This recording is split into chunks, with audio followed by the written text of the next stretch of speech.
Welcome to The Good Side, a half hour of positive, feel-good stories that we hope will leave you feeling inspired. They're told by a team of passionate journalists from local newsrooms all across the country. It is a sweet job and a dream come true, not just for the woman who started this chocolate shop. With every unique truffle or custom order they make, her employees get a taste of success too. And get ready for a rewind. A video rental store stirs up fond memories for customers as it introduces a younger generation to movie magic straight off the shelves. And it's just fun and nostalgic and wonderful and warm and cozy and amazing.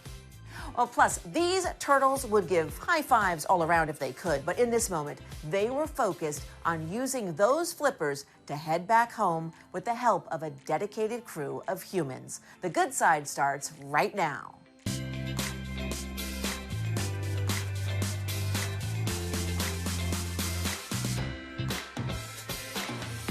Hey there, I'm Debra Alfarone. It is a chocolate shop with a name that's fun to say, Chouquette.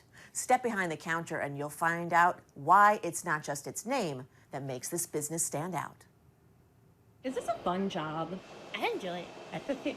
At this chocolate shop, all the pieces fit perfectly together. Since we're only doing one puzzle, we just want a little bit of chocolate. This is the birthplace of the only patented chocolate puzzle, Chouquette.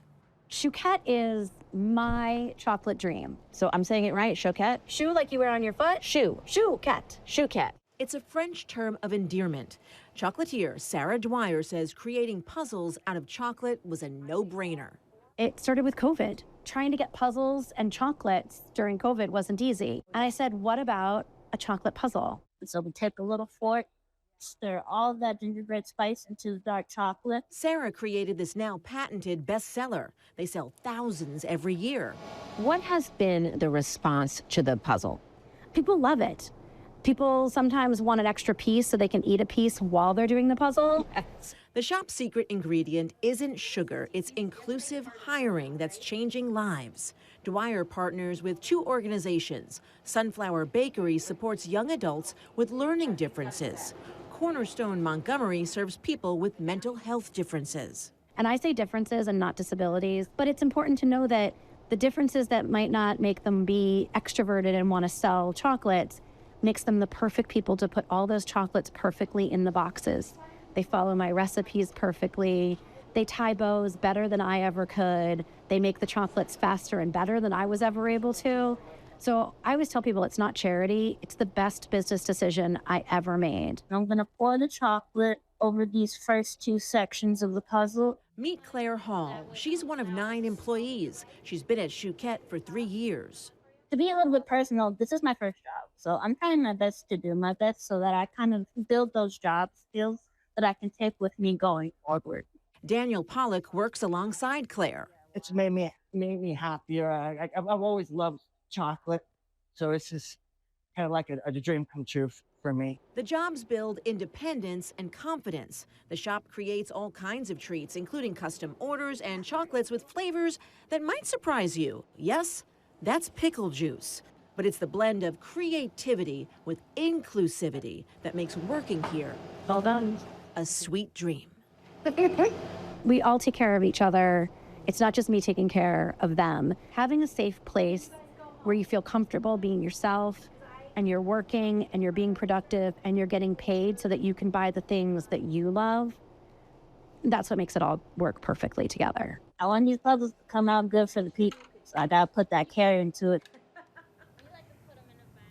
And Chouquette builds up its employees with a sense of pride and purpose. It's the kind of positivity and support everyone needs. It starts when everyone feels welcome.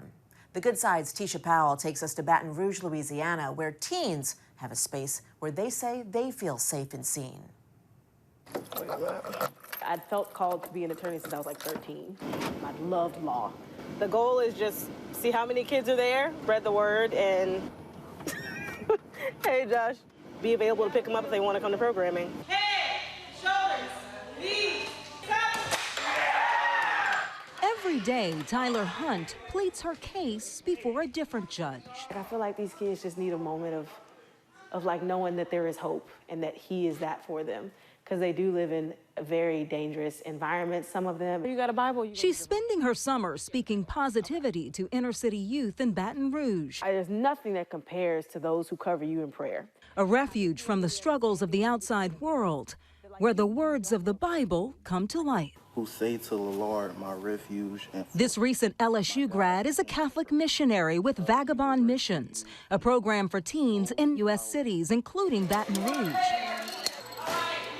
Sacred Heart Church pastor, Father Josh Johnson, is Vagabond's chaplain. I don't want me to go in. We just want to provide a safe place for them to come to be loved, to be seen, to be heard, and to grow. For Father Josh, Sacred Heart is home. Our community here in Mid-City needs this really bad. I think that there's a lot of opportunity for a lot of negative influences to take advantage of my kids.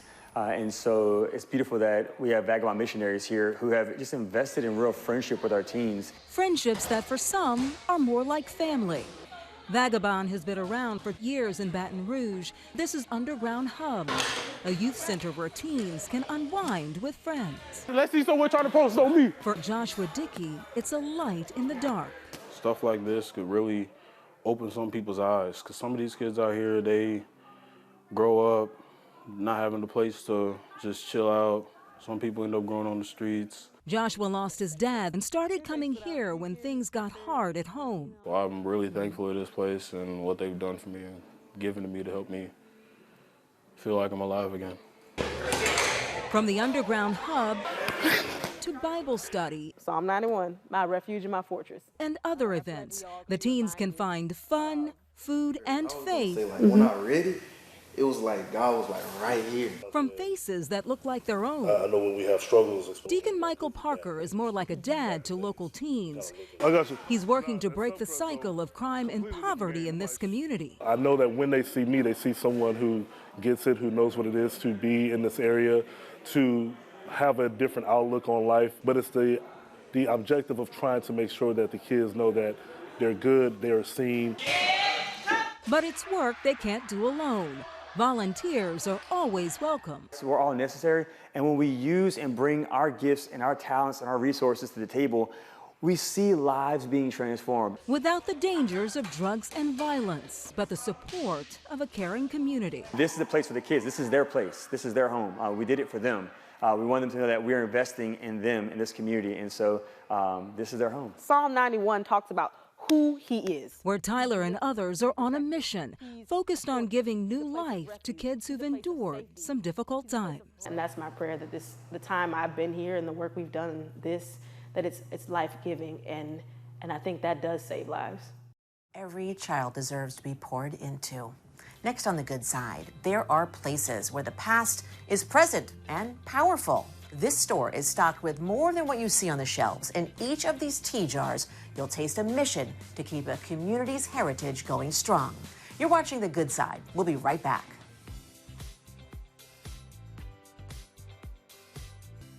Welcome back to The Good Side. A store in Oregon brings back the magic of the olden days. Remember those? When you had to go to the video store to rent a movie if you wanted to watch it at home? Well, The Good Side's Io Elise shows us why this place is the real thing.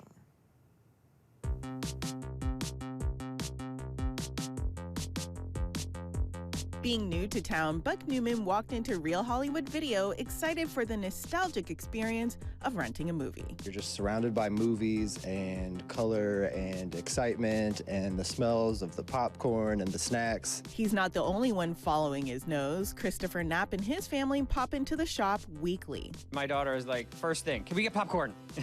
Like, no matter what. That familiar experience of looking for a movie on a Friday night and trying to agree on one the entire family will be happy to see is something he didn't think he'd be able to share with his daughter. And it's just fun and nostalgic and wonderful and warm and cozy and amazing.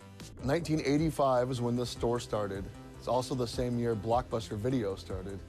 They went franchise in 86, and now after all this, there's as many Blockbuster Videos as there is Real Hollywood Videos. Martin Solano is the operator of the shop. He works alongside Jessie Adrian, whose parents are the ones who opened the store just months after she was born. McMinnville is such a tight community that really supports local stuff. And so our customers have been really loyal to us and helped us through that. And so it is quite amazing that we've made it to 40 years. In addition to the tens of thousands of titles they have available, customers, young and old, who come in looking for advice on what to rent will see retail food and drink items created by locals. And I found out that this movie store is actually like a trading post for the art community in town, and it's so much more than just a movie store. It's connected me to the community media at the public access station, where I'm in a film club now, and I've worked with Martin and Jesse on really cool projects. So what does the future of video renting look like? Maybe someday there'll be a chip I give you that you plant in your glasses and you, I don't know. But however direction it goes, the Real Hollywood Video is going to try to be here to share that entertainment with you in whatever way it comes. Taking me back.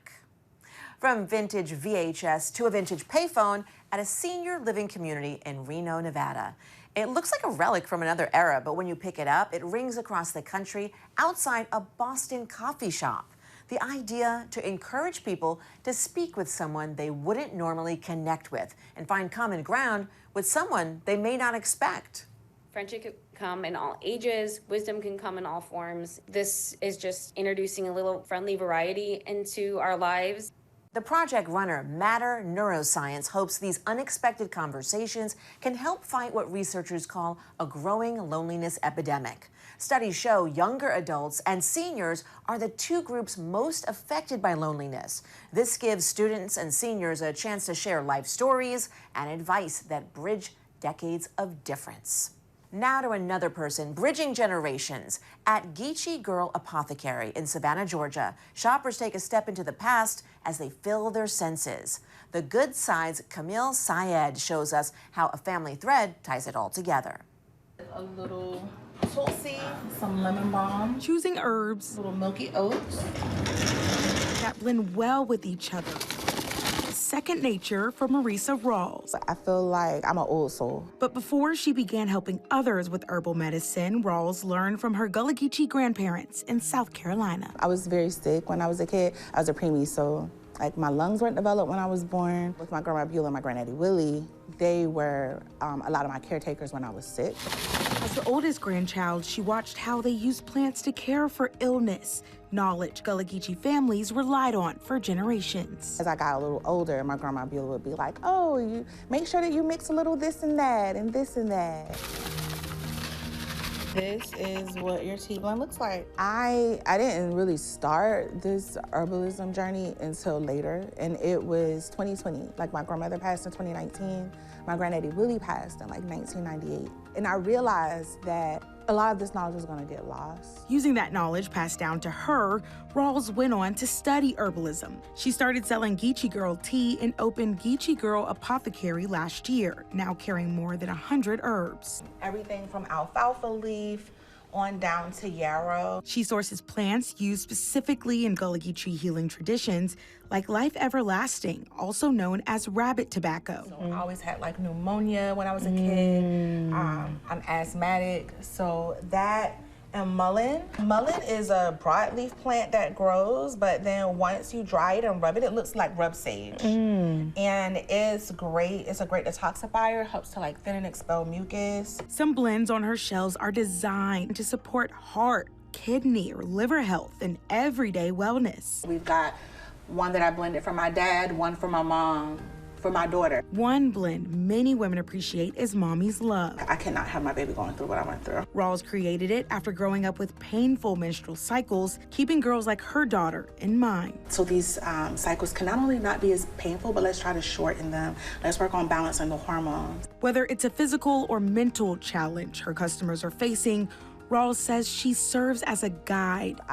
Instead of going with my knowledge, I go based off of what I feel first. And then I go back and I research and I'm like, okay, what I felt was right. Like these get synergy together. Like this is gonna work well for them. Herbal blends aside, Rawls also runs a full-service cafe inside the apothecary. You'll also find handcrafted soaps. Together, it reflects how earlier generations continue to shape her work.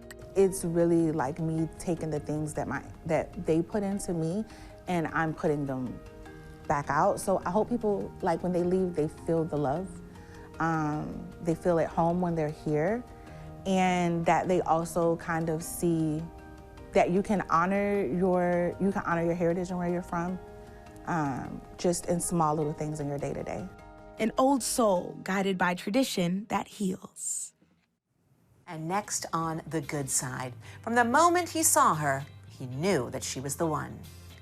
And then I looked at her and was like, yeah, I'm gonna marry you one day. And she looked at me like I was a complete idiot. And just started laughing. I was like, okay, yeah, sure. He was right, but 1 week before their big day, almost everything changed. The one thing that didn't, their love, setting the stage for an unforgettable moment. You're watching The Good Side. We'll be right back. Welcome back to The Good Side. This next story proves love and determination can carry you through just about any obstacle. And you can have a wedding just about anywhere. The Good Side's Kim Clark introduces us to the newlyweds in Tennessee who lived for better or for worse before they even went down the aisle. Aaron Benefiel is a biker in love. Look at all that. Look at all that love in them eyes. And it was a post on social media about a charity bike wash that first got his motor running. I got a picture through Snapchat showing me how she was gonna be dressed and said, hey, I'll be here. You liked what you saw? I did. Kristen Benefiel sent that pic, and their first date led to several more. And I haven't been able to get rid of him since. Early on, Aaron says he knew Kristen was the one. And then I looked at her and was like, yeah, I'm gonna marry you one day. And she looked at me like I was a complete idiot. And just started laughing. I was like, okay, yeah, sure. Sure enough, Kristen said, I do. So what is it about him?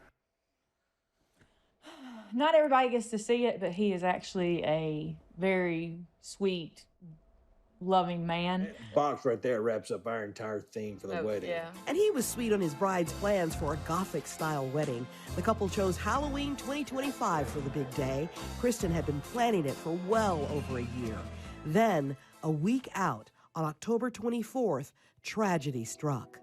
An SUV T-boned Kristen's motorcycle on Craft Road, crushing her bike and her leg. Got a laceration from the inside of my thigh across my knee, severing my knee joint all the way to the right side of my calf. And my first thought was, we're not getting married next week.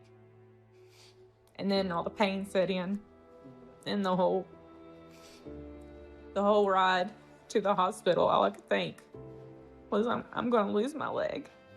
I don't want to lose my leg. Sadly, Kristen did lose part of her leg. It's some of the most devastating thing I've ever encountered in life and ever had to overcome. It's been heartbreaking. I was so happy and looking forward to our wedding. I'd been planning it all year. Aaron never left his bride's side. Healing was their top priority, but could a wedding be just what the doctor ordered? And we talked about the wedding and having put it off, and knowing how upset she was, I told her, I said, look, I said, I'll reach out. I said, if we can get you out of here, we'll have the wedding. If I got to carry you down the aisle, I said, I've got friends, I've got men that I ride motorcycles with. I said, we'll put you in a chair, we'll tote you down the aisle, whatever it takes. Less than a week later, on the couple's original wedding date, Halloween, Aaron and Kristen said, I do at Regional One Health. A good friend of ours, Kim, which works there in the trauma center, she said, have you been to our chapel? And next thing I know, some other friends of ours contacted him and said, hey, we've got a wedding dress we're not doing anything with. And they end up dyeing the dress black for me. It's beautiful. They cut up the back of the dress and added hooks to it. That way, if I ended up being in the bed, they could still lay the dress over me. Nutritionists at Regional One even came through with a wedding cake. And they had the little Halloween sprinkles on it. And photography. It may have not been what we dreamed of, what we planned on, or anything like that, but we got to do the important part and exchange our vows and become husband and wife. A hospital happily ever after a scare these lovebirds never saw coming. In that moment, the realization of really how much she meant to me, when the fear of I could have lost her set in. That's biggest part of that is don't take anything for granted. Now that is love. You're watching The Good Side. We'll be right back.